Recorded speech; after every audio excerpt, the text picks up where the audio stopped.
उद्यद्भानुसहस्रकोटिसदृशां केयूरहारोज्ज्वलां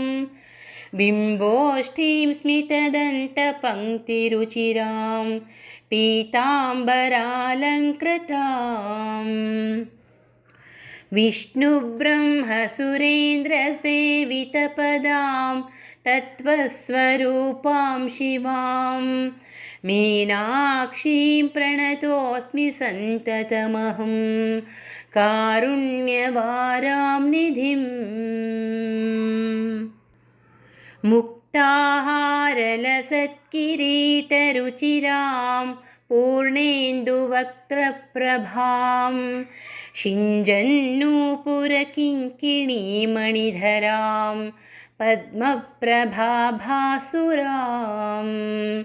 सर्वाभीष्टफलप्रदां गिरिसुतां वाणीरमासेवितां मीनाक्षीं प्रणतोऽस्मि सन्ततमहं कारुण्यवारां निधिम्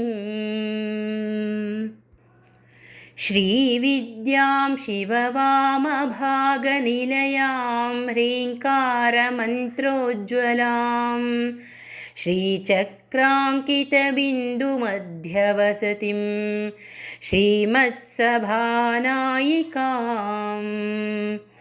श्रीमत्षण्मुखविघ्नराजजननीं श्रीमज्जगन्मोहिनीं मीनाक्षीं प्रणतोऽस्मि सन्ततमहं कारुण्यवारां निधिम् श्रीमत्सुन्दरनायिकां भयहरां ज्ञानप्रदां निर्मलां श्यामाभां कमलासनार्चितपदां नारायणस्यानुजां वीणावेणुमृदङ्गवाद्यरसिकां नानाविधामम्बिकां मीनाक्षीं प्रणतोऽस्मि सन्ततमहं कारुण्यवारां निधिम्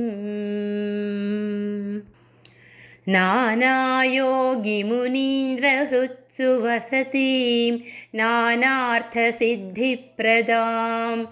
नानापुष्पविराजिताङ्घ्रियुगळां नारायणेनार्चितां नादब्रह्ममयीं परात्परतरां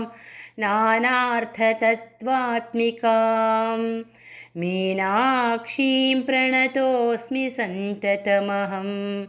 कारुण्यवारां निधिम् कारुण्यवारां निधिम्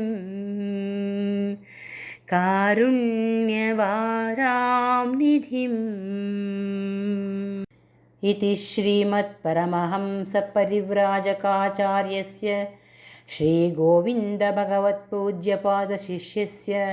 श्रीमच्शङ्करभगवतः कृतौ मीनाक्षी पञ्चरत्नम्।